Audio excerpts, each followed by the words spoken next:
యేసుక్రీస్తు నామములో చేరువచ్చిన మీ అందరికీ నా హృదయపూర్వక వందనాలు తెలియజేస్తున్నాను. నేటి పాఠ్యాంశముగా కీర్తనల గ్రంథము 85వ అధ్యాయము. కీర్తనల గ్రంథము 85వ అధ్యాయము 8వ వచనం నుంచి కొన్ని వచనాలు నేను చదువుతున్నాను. 8వ వచనం: దేవుడైన యెహోవా సెలవిచ్చిన మాటను నేను చెవిని పెట్టెదను. ఆయన తన ప్రజలతోనూ తన భక్తులతోనూ శుభవచనము సెలవిచ్చును. వారు మరలా బుద్ధిహీనులు కాకుందురుగాక. మన దేశంలో మహిమ నివసించినట్లు ఆయన రక్షణ ఆయనకు భయపడు వారికి సమీపముగా ఉన్నది. దేవుడు తన పరిశుద్ధ వాక్యమును మన వినికిడిలో దీవించి ఆశీర్వదించునుగాక. ఆమేన్. మరి చదవబడిన ఈ కీర్తన దేవుని సన్నిధిలో యాజకులుగా పనిచేసిన కోరహు కుమారులు రచించిన కీర్తన. ఆ దేవుని సన్నిధికి వచ్చి వెళ్ళే వాళ్ళందరినీ కూడా ప్రతిరోజు కూడా గమనిస్తూ ఉంటారు. నిత్యము కూడా అనేక మంది దేవాలయానికి వస్తూ ఉంటారు, వెళుతూ ఉంటారు. వారందరికీ కూడా వచ్చిన వారందరికీ దేవుని పక్షంగా మరి దేవుని మాటలైతే వారికి వినిపిస్తూ ఉంటారు. అలాగే వచ్చిన వారి పక్షంగా దేవునికి కూడా వారి విన్నపాలను అయితే కనుక విన్నవించుకుంటూ ఉంటారు. ఈ సమయంలో అక్కడికి వచ్చి వెళ్ళిపోయే వారందరినీ కూడా చూస్తున్నవాళ్ళు, అంటే దేవుని సన్నిధిలో పనిచేసే యాజకులు అనుకున్న ఈ కోరహు కుటుంబీకులు, ఆ పిల్లలు అనుకున్న వాళ్ళు ఈ కీర్తన రాశారు. ఏమి అనుకున్నప్పుడు అక్కడ మొదటి వచనమే నేను చదువుతున్నాను చూడండి. ఈరోజు మనం చదువుకున్న పాఠ్యాంశంలో 85వ కీర్తన తొలి వచనం: యెహోవా, నీవు నీ దేశము ఎడల కటాక్షము చూపియున్నావు. దేవుడు ఒకవేళ కనుక తమ దేశం ఎడల కటాక్షము చూపించాడా లేదా అన్న సంగతి, అంటే దేవుని కృప మన దేశం మీద ఉన్నదా లేదన్న సంగతిని చక్కగా గ్రహించి చెప్పగలిగిన వారు ఎవరు ఉన్నారనుకుంటే కనుక వారు దేవుని ఆలయంలో పనిచేసేవారై ఉంటారనేది ఈ కీర్తన యొక్క సారాంశం. ఎలా తెలుస్తుంది? దేవుడైతే కనుక ఈ దేశం అంతటి ఎడలైతే కనుక తన కృపా కటాక్షం చూపించాడు. మన రాష్ట్రం అంతటి ఎడల కూడా తన కృపా కటాక్షం చూపించాడు. అట్లీస్ట్ మన ఊరు దగ్గరికి వచ్చినప్పుడు కూడా మన ఊరు వారందరూ కూడా దేవుని యొక్క కృపా కటాక్షముతో ఉన్నారన్న సంగతి ఎలా తెలుస్తుంది అన్నదే ఈ కీర్తనలో అయితే కనుక భావం. అది ఎవరు చెప్పగలరు అంటే కనుక చెప్తున్నాడు దేవుని సన్నిధిలో పనిచేసే యాజకుడు, అంటే పూజారి గారు.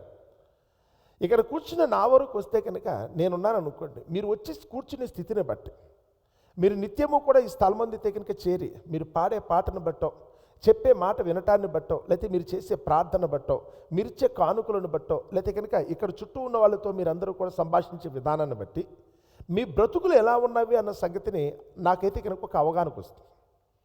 ఏ కష్టం వచ్చినా నష్టం వచ్చినప్పుడు కూడా మీ ఇంట్లో వాళ్ళకి మీరు చెప్తారో తెలియదు, కానీ అవకాశం ఉన్నంత వరకు 90% అది నాకు తెలిసేటట్టుగానే ఉంటుంది. ఎందుకంటే మీకు కూర్చుని మీరు నోరు విప్పు కూడా చెప్పక్కర్లేదు, కానీ మీ అందరినీ కూడా నేను దగ్గరగా పరిశీలిస్తున్నాను. మీ మొహాలన్నీ కూడా నాకు చక్కగా కనపడుతున్నాయి.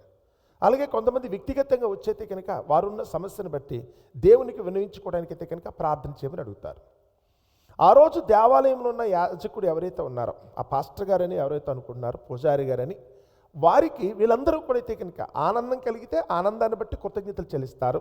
బాధలు ఉంటే కనుక బాధను బట్టి దేవునికి తమ విన్నపాన్ని నివేదించమని చెప్తారు. వారు సుఖంగా ఉన్నారా లేకపోతే కనుక ఆ బాధగా ఉన్నారన్న సంగతి మిమ్మల్ని చూసినప్పుడు, మీరు కట్టుకునే మీ వస్త్రధారాన్ని బట్టి, మీరు ధరించుకునే ఆభరణాలను బట్టి, మీరు కూర్చునే విధానాన్ని బట్టి, మీరు చేసే ప్రార్థన బట్టి మీ మనసు ఏంటో, మీ స్థితిగతులు ఏంటో తెలుసుకోవటం ఇది ఇక్కడ కూర్చొని నాకు చేతనవుతుందండి. ఒకళ్ళు ఇక్కడ కూర్చుని మీరందరూ కూడా సంతోషంగా ఉంటే కనుక మీ వ్యవహార శైలి కానీ, మీరు అయితే కనుక అలంకరించుకునే విధానం కానీ, లేకపోతే మీరు మాట్లాడుకునే మాటలో భావాన్ని బట్టి అది సంతోషముతుందా దుఃఖముతుందా నాకు అర్థమవుతుంది. అవునా కదా? సో ఇక్కడ యాజకుడు అనుకున్న కోరహు కుమారులు కూడా ఇదే గమనించారు. ఆ వచ్చే వాళ్ళందరూ కూడా ఉల్లాసంతో సంతోషంగా వచ్చారనుకోండి, వారందరినీ చూసినప్పుడైతే కనుక వెంటనే 2 చేతులు కూడా వారు కూడా జోడించేమంటారు తెలుసా? ప్రభువా, దేశం అంతటి ఎడల నీ కృప కటాక్షం చూపించావు. అందుచేతనే అందరి చేతుల్లో డబ్బులు ఉన్నాయి, అందరికీ చక్కటి ఆరోగ్యాలు ఉన్నాయి, అందరి మొహంలో కూడా సంతోషం ఉంది, అందరి కుటుంబాల్లో కూడా నెమ్మది ఉంది. వారందరూ కూడా దేవునికి కృతజ్ఞతలు చెల్లించే పరిస్థితిలో ఉన్నారంటే వాళ్ళందరూ కూడా క్షేమముగా ఉన్నారని అర్థం. అలా కాకుండా అందరూ కూడా వచ్చి బాధలు చెప్పుకోవటం ప్రారంభిస్తే, అది ఒంట్లో ఉన్న రోగాన్ని బట్ట, లేకపోతే కుటుంబంలో ఉన్న కలతలను బట్ట, చేసే వృత్తి వ్యాపారాలు ఎదురవుతున్న నష్ట కష్టాలను బట్ట, లేకపోతే కనుక ఆర్థిక పరంగా కానీ లేకపోతే లోకపరంగా కానీ సామాజికంగా ఎదురవుతున్న ఇబ్బందులను బట్టి ఎవరన్నా నలతతో కలతతో ఉన్నారనుకుంటే దేవుని యొక్క కృప ప్రస్తుతం అయితే కనుక మనకి లేదని అర్థం. మరి సంతోషంగా ఉన్నాం అనుకుంటే కనుక ఏదో ఒక్కరికో ఇద్దరి గురించి కాదండి, అందరి మొహాల్లో కూడా సంతోషం ఉంటే దేవుని యొక్క ఆశీర్వాదం మనకు ఉందని అర్థం. మన దేశం ఎడల దేవుని కృప కనికరం మనకున్నది కనుకనే మనమందరము కూడా అయితే కనుక తినుచు త్రాగుచు సంభ్రమంతో ఉండే పరిస్థితి వస్తుందట. రాజైన సొలొమోను కాలంలో దేవుని కృప దేశం అంతా ఉన్నది అనటానికి రుజువుగా అక్కడైతే కనుక ఆ మాట రాయించి పెట్టారండి. వాళ్ళు తినుచు త్రాగుచు సంభ్రమంతో ఉండాలి. తిని తాగినంత మాత్రం చేత కాదు, కానీ వాళ్ళ హృదయంలోంచి అయితే కనుక సంతోషం కలిగేటట్టు ఉండాలి. సంభ్రమాశ్చర్యాలతో వాళ్ళు ఎప్పటికప్పుడైతే కనుక కొత్తగా ఏదో ఒక ఆనందం అయితే కనుక వాళ్ళు పంచుకునేటట్టు ఉండాలి. ఇప్పుడు కూర్చున్న మన దగ్గరికి వచ్చామనుకోండి, నిజంగానే దేవుని కృప మనందరి ఎడల ఉన్నదనే చెప్పాలా? అది ఎవరికి వాళ్ళకి, అది పొందిన వారికి తప్ప తెలియదు. ఎందుకని? నా కుటుంబంలో కనుక నెమ్మది ఉందనుకుంటే, నా జీవితాన్ని కనుక సంతోషం వచ్చిందనుకుంటే, నాకున్న పిల్లలందరూ కూడా, లేకపోతే నా బంధువులందరూ కూడా, నా చుట్టూ ఉన్న సమాజం అంతా కూడా సంతోషంగా అందరూ కలిసి ఏకీభించి నాకు ఏ విధమైన ఇబ్బంది కలిగించకుండా చుట్టూ ఉన్న వారు కూడా సంతోషానందాలతో గడుపుతుంటే తప్పకుండా ఆ స్థలం అందు దేవునికి ఆశీర్వాదం ఉందని అర్థం. సహోదరుల ఐకమత్యము కలిగి ఉంటే ఎవరున్నట్టట? ఆ 133వ కీర్తన మనం చదువుతున్నప్పుడు సహోదరుల ఐకమత్యము కలిగి నివసించుట ఎంత మేలు, ఎంత మనోహరం. ఇప్పుడు నేను రివర్స్లో వచ్చి మాట్లాడాను అనుకోండి, మీ అందరి మధ్యన ఐక్యత ఉన్నదా లేదా అనటానికి రుజువేంటి? మీ అందరి మధ్యన ఐక్యత ఉన్నదా లేదన్న సంగతి దేన్ని బట్టి తెలుస్తుందంట? అక్కడ ఆశీర్వాదమును శాశ్వత జీవం ఉంటుంది. ఎక్కడైతే కనుక దేవుని ఆశీర్వాదం ఉంటుందో, ఎక్కడైతే కనుక మనుషులందరూ కూడా జీవముతో ఉంటారు, ఏదో పేరుకు మాత్రం బ్రతుకుతున్నామని చెప్పి కళ్ళల్లో ప్రాణం పెట్టుకుంటే కనుక అది జీవం కాదండి. ఒంట్లో ప్రాణం ఉన్నంత మాత్రం చేత కాదు, ఆ జీవం అయితే కనుక నీ కళ్ళల్లో తొలికసలాడేటట్టు ఉండాలి. నీ కుటుంబంలోనూ నీ కాపురంలో అయితే కనుక జీవం ఉండాలి.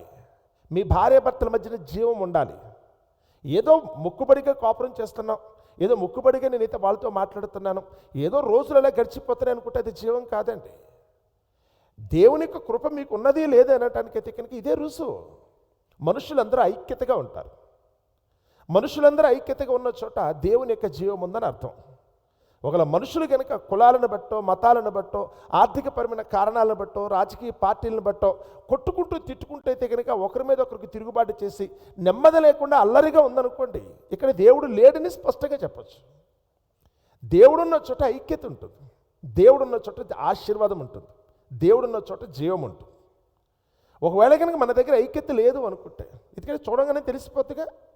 నా వరకు వస్తే కనుక ఇక్కడ కూర్చుని మీ అందరి గురించి ఆలోచించారనుకోండి, మీరందరూ కూడా ఐక్యతగా కూర్చున్నారు లేదన్న సంగతి ఇక్కడ కూర్చునే విధానాన్ని బట్టి, మీరు పక్క వాళ్ళతో సంభాషించే విధానాన్ని బట్టి, ఒకరినొకరు పలకరించుకునే విధానాన్ని బట్టి నేను చక్కగా చెప్పచ్చు.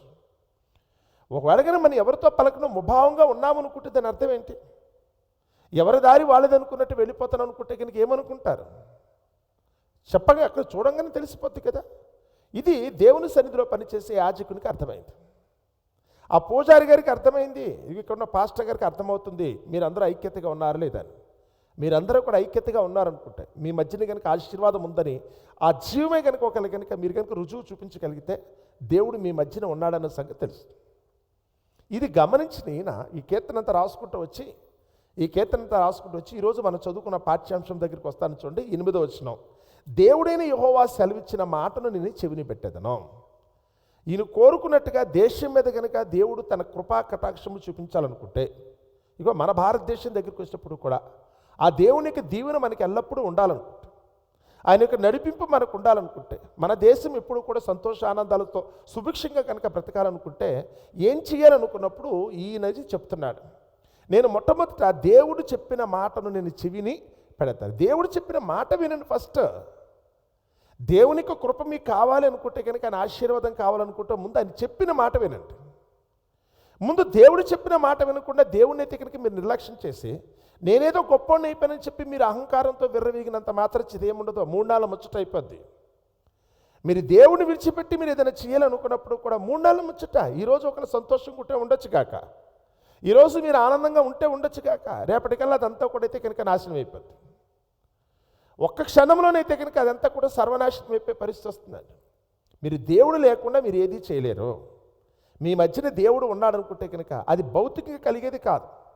చేతిలో డబ్బులు ఉన్నాయనుకుంటే కనుక మనకి ఖరీదైన వస్త్రాలు వస్తాయి, చేతిలో డబ్బులుంటే కనుక ఖరీదైన ఆభరణాలు వస్తాయి, చేతిలో డబ్బులుంటే కనుక తిరగటానికి అయితే కనుక ఖరీదైన వాహనం వస్తుంది, ఖరీదైన అయితే కనుక బిల్డింగ్ వస్తుంది, చూడడానికి అయితే ఖరీదైన మనుషుల దగ్గర ఉంటాం. ఉన్నదానికి రుజువు ఏంటంటే కనుక మీ చేతిలో డబ్బులు ఉన్నాయి. మీకు ఇంతవరకు తెలుసు. కానీ మీ మొహంలో కళ ఉండాలనుకుంటే, మీ మొహంలో కనుక సంతోషం ఉండాలనుకుంటే, మీరు హృదయపూర్వకంగా నవ్వాలనుకుంటే మాత్రం దేవుడు ఉండాలి. డబ్బులుంటే కొన్ని పనులు అవుతాయి, పదవి ఉంటే కొన్ని పనులు అవుతాయి, ఉద్యోగం ఉంటే కొన్ని పనులు అవుతాయి, మీ చుట్టూ బంధు బలం ఉంటే కనుక కొన్ని పనులు అవుతాయి. కానీ దేవుడు ఉంటేనే అయ్యే కొన్ని పనులు ఉన్నాయి. వారు దేవునిలో ఉన్నారు అనటానికి రుజువు తెలుసా? ఎలాంటి పరిస్థితుల్లో కూడా వాళ్ళైతే కనుక కృంగిపోయే పరిస్థితి రాదు. ఏదైనా కానీ ఎలాంటి ఇరుకు ఇబ్బంది వచ్చినా, ఎంతటి ఆపద వచ్చినప్పుడు కూడా దేవుడు ఉన్నవారైతే కనుక వాళ్ళైతే కనుక చెప్పుకునేది ఆ దేవుని నామాన్ని బట్టి వాళ్ళైతే కనుక బలంగా ఉండటానికి అయితే అవకాశం కలుగుతుంది. ఇక్కడ ఆయన అదే చెప్తున్నాడు, నేనైతే సుభిక్షంగా ఉండటం కోసం, దేవుని కృపా కటాక్షం పొందటం కోసం ఆయన సెలవిచ్చు మాటను నేను చెవిని పెడతాను అని అంటాడు. చూడండి, అక్కడ ఆయన తన ప్రజలతోనూ తన భక్తులతోనూ శుభవచనం సెలవిస్తాడు. దేవుడు ఎప్పుడు కూడా నీకు శుభం కలిగే మాట చెప్తాడు తప్ప నీకు నష్టం కలిగించే మాట చెప్పడం. ఒకవేళ కొన్ని సందర్భాల్లో నీకున్న ప్రత్యేకమైన అవస్థతను బట్టో బలహీనతను బట్టో దేవుడు చెప్పిన మాట నీకు విరోధంగా కనపడవచ్చు. లోకంలో కొంతమంది అయితే కనుక దేవుడు చెప్పిన మాటను విననొల్లకుండా వాళ్ళ చెవులు మూసుకుంటున్నారు ఈరోజు. కానీ నువ్వు మూసుకుంటే కనుక అది నీకు నష్టం తప్ప, నువ్వు దేవుని మాట వింటే కనుక అది నీకు శుభం కలుగుతుంది. దేవుడు చెప్పిన ఏ మాట అయినా కానీ నీ జీవితానికి మేలు చేస్తుంది. ఆ దేవుడు చెప్పే మాట కొన్ని సందర్భాలు నీకైతే కనుక కొంచెం కొరుకుడు పడని విధంగా ఉంటుంది. నువ్వు చేసే తప్పుని ఎత్తి చూపించవచ్చు, నీ పొరపాటుని సరిదిద్దేటట్టు ఉండొచ్చు, నువ్వు వెళ్ళే త్రోవకైతే కనుక అడ్డుబండగా ఉండొచ్చు, నువ్వు కోరుకునే నీ బలహీనతను బట్టి నీ సుఖ సంతోషాలు కొంచెం అభ్యంతరకరంగా ఉండొచ్చు. కానీ ఆయన భవిష్యత్తును గురించి ఆలోచిస్తాడు. నీ జీవితం ఎప్పుడు కూడా సంతోష ఆనందాలతో ఉండాలనుకుంటే దేవుని మాటను చెవిని పెట్టు. ఆయన చెప్పేది ఎప్పుడూ కూడా శుభవచనమే తప్ప కీడును గురించి ఆయన ఎప్పుడూ చెప్పడం. కీడును గురించి చెప్పడం. నువ్వు కానీ దేవుని మాట వినకపోతే జరగబోయే కీడుని గురించి మాత్రం చెప్తాడు. నువ్వు దేవుని మాటను కనుక చెవిని పెట్టేటట్టయితే మాత్రం నీ బ్రతుకు ఎప్పుడు కూడా శుభమే జరుగుతుంది. ఈరోజు చాలామందికి అది అర్థం కాక ఏదో ఆ సమయానికి అయితే కనుక దేవుడు చెప్పిన మాట వాళ్ళకి చేదుగా అనిపిస్తోంది. తల్లిదండ్రులు ఎప్పుడు కూడా పిల్లల యొక్క క్షేమాన్ని కోరుకుంటారు. ఆ పిల్లలు ఎప్పుడు ఆరోగ్యంగా ఉండాలని కోరుకుంటారు. రేపటి దినాన వాళ్ళు కూడా ఉన్నతమైన స్థితిలో ఉండాలని కోరుకుంటారు. ఏ తల్లిదండ్రి అయినా కానీ సగటున ప్రతి ఒక్కరు అలాగే ఆలోచిస్తారు. అందుకని తల్లిదండ్రులు బిడ్డల భవిష్యత్తును గురించి దృష్టిలో పెట్టుకొని ఈ సమయంలో వాడు ఆడే ఆటలను బట్టో, తిరిగే తిరుగులను బట్టో, చేయకుండా పనులను బట్టో గర్దిస్తూ ఉంటారు. యుక్త వయసుకు వచ్చిన పిల్లలు యవన ప్రాయంలోకి వచ్చిన తర్వాత, టీనేజ్ స్టార్ట్ అయిన తర్వాత తల్లిదండ్రులు చెప్పే మాట పిల్లలకైతే కనుక కొంచెం గడ్డుగా కనిపిస్తుందండి. ఏంటి మా అమ్మ ఎప్పుడు కూడా ఎలాగే మాట్లాడుతుంది ఏంటి, మా నాన్న ఎప్పుడు కూడా నా సుఖ సంతోషాలకు అడ్డం వస్తున్నాడేంటి, నేనేదో స్వేచ్ఛగా ఎగిరిపోదాం అనుకుంటున్నాను, నేనైతే ప్రపంచాన్ని జయించేద్దాం అనుకుంటున్నాను, వీళ్ళే నాకు అడ్డుబండలుగా తయారైపోతున్నారని పనికిమాలి మాటలు మాట్లాడే పిల్లలు ఉన్నారు. కానీ వీళ్ళు వెళ్ళి ఏ వలలో చిక్కుపోతారో సంగతి వీళ్ళు తెలియదు. వీళ్ళు ఎగిరిపోయి ఏ వలలోనే చిక్కుపడిపోతారు. ఇప్పుడు మళ్ళీ పరిగెట్టుకుంటే ఎవరు రావాలి? తప్పు చేయకపోయినప్పుడు కూడా ఆ తల్లిదండ్రులు అయితే కనుక ఈరోజు కన్నీరు మున్నీరు అవుతున్నారు. వాళ్ళ గుండెలు బద్దలైపోయే పరిస్థితి వచ్చి పిల్లలను పోగొట్టుకోలేక వారికి ఉన్నదంతా అమ్ముకొని ఆస్తులన్నీ కూడా ఇచ్చుకొని ఈరోజైతే కనుక ఆ పిల్లల్ని రక్షించుకోవడం కోసం నానా పాటలు పడుతున్నారు. వాళ్ళు చెప్పే మాట ఎలా ఉంటుంది? తల్లిదండ్రులు చెప్పే మాట కూడా వాళ్ళకైతే కనుక విరోధంగా కనపడుద్ది, చేదుగా కనపడుతుంది. కానీ తల్లిదండ్రులు ఎప్పుడు అలా చెప్పరే, శుభవచనమే చెప్తారు. నా పిల్లలు బాగుండాలనే కోరుకుంటారు. క్షేమంగా వెళ్ళి క్షేమంగా తిరిగి రండి అనే చెప్పుకుంటారు. ప్రయాణం వెళ్ళేటప్పుడు నానా జాగ్రత్తగా వెళ్ళండి, స్లోగా వెళ్ళండి, ఇవన్నీ కూడా శుభవచనాలేనండి. ఇది శుభవచనమే. మీరు క్షేమాన్ని గురించి ఆలోచించితే ప్రతిదీ శుభవచనమే. కానీ పిల్లలకు కొంతమందికి అయితే కనుక చాలా చిరాకు అనిపిస్తూ ఉంటుంది. అలాగే అలాగే అలాగే వెళ్ళొస్తాను, అలాగే అలాగే ఎందుకంటే వాడు ఏంటో వెళ్ళిపోతున్నాడు, ఏదో స్పీడ్గా వెళ్ళిపోదాం అనుకుంటున్నాడు, పనికి మళ్ళీ మోకనంతటా కూడా పెట్టి తిరుగుదాం అనుకుంటున్నాడు, చేయకుండా పనులన్నీ చేస్తూ ఉంటాడు, తినకూడదు తింటూ ఉంటాడు. తల్లిదండ్రులు చెప్పే మాట వాళ్ళకైతే కనుక చెడుగా అనిపిస్తూ ఉంటుంది. కానీ నష్టం ఎవరికి? తల్లిదండ్రులు ఎప్పుడు కూడా నా బిడ్డ క్షేమంగా ఉండాలని కోరుకుంటారు. పరలోకమందున దేవుడు కూడా ఇలాగే అనుకుంటున్నాడు. ఆయన కూడా ఎప్పుడు కూడా శుభవచనం చెప్తున్నాడు. ఎక్కడ ఆ శుభవచనం మనం ఉంటే కనుక మన బ్రతుకెప్పుడు కూడా శుభంగానే ఉంటుంది. కానీ మన బ్రతుకులో జరిగేది ఈరోజంతా కీడే జరుగుతుంది. రీజన్ ఏంటంటే కనుక ఆయన చెప్పిన మాటని ఎవరు కూడా ఈరోజు చెవిని పెట్టే పరిస్థితి లేదు. అందుకని ఈ కోరహ కుమారులు చెప్తున్నారు, అయ్యా నువ్వైతే కనుక మా దేశాన్ని దీవించావు కదా, మా ప్రాంతాన్ని నువ్వు దీవించావు కదా ప్రభా, మా కుటుంబాన్ని నువ్వు దీవించావు, అందుకని ఈ కుటుంబంలో అయితే నెమ్మది ఉంది. ఈరోజు మేము చేసిన పాపములన్నిటి నువ్వు క్షమించావు కనుకనే, నీ కోపం తగ్గింది కనుకనే ఈరోజు మీ దీవెన మాకు వచ్చింది, నీ కటాక్షం మా మీద ఉన్నది కనుక మేమందరం కూడా సంతోషంగా ఉన్నాం. ఇక నుంచి ఈ సంతోషాన్ని ఎలాగే శాశ్వతంగా ఉంచుకోవాలనుకుంటే ఎప్పటికి కూడా నీ నామమును బట్టి మేమందరూ కూడా ధైర్యంగా ఉండాలనుకుంటే నువ్వు చెప్పే ప్రతి మాటనైతే కనుక మేము చెవిని పెడతాం. ప్రభువా, నువ్వు ఏది చెప్పినది కరెక్టే, నువ్వు ఏది చెప్పినది మా శుభము కోరే మాకైతే కనుక చెప్తున్నావు కదా. అందుకని నువ్వు చెప్పిన ఈ మాటను బట్టి ఇక నుంచి అయినా కానీ మేము ఎలా ఉండాలని కోరుకున్నాడైనా, వారు మరలా బుద్ధిహీనులు కాకుందురుగాక. జరిగిన ప్రమాదం నుంచి నువ్వు బయట పెట్టావు ప్రభువా, కలిగిన కీడు నుంచి నువ్వు బయట పెట్టావు కదా. మా దుఃఖము, మా వేదన, గడిచిన కాలంలో మేము చేసిన తప్పులు బట్టి పడరాను పాటలు పడ్డాం. ఈరోజు నువ్వు మమ్మల్ని కరుణించి మాకైతే కనుక ఇంత చక్కటి అవకాశం ఇచ్చావు.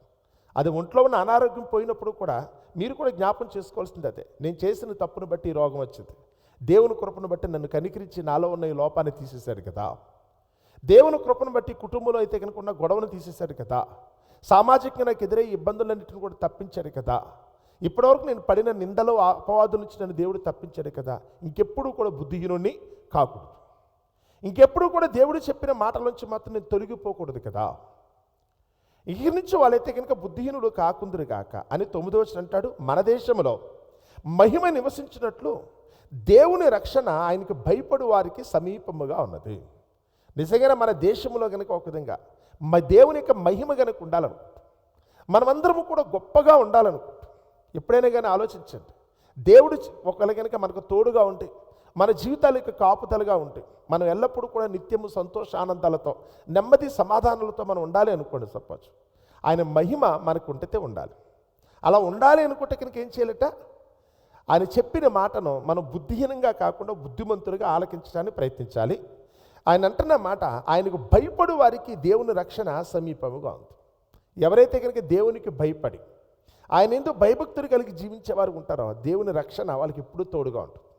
ఏమో మన దేశానికి ఎంతవరకు ఉన్నదన్న సంగతి ఒకసారి విజ్ఞతతో మీరే ఆలోచించుకోవాలి.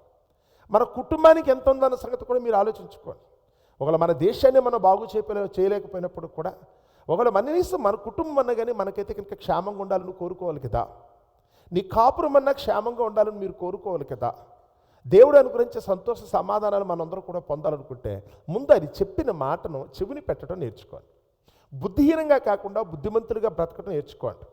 మన కుటుంబాల్లోనూ మన దేశంలో అయితే కనుక మహిమ నివసించేటట్టుగా ప్రతి ఒక్కరూ కూడా అయితే కనుక ఆయన చిత్తము చొప్పున జీవించడానికి ప్రయత్నించండి. ఏమో కొన్ని దేశాలకు వెళ్ళినప్పుడు ప్రపంచంలో అయితే కనుక అత్యంత సంతోషకరమైన దేశాలు ఏవి అని లిస్టు పట్టుకొస్తారు. ఎక్కడా కూడా అయితే కనుక జీరో, ఒక విధంగా చూస్తే క్రైమ్ అంట. అక్కడ నేరం జరగడానికి లేని కొన్ని దేశాలు ఉన్నాయి.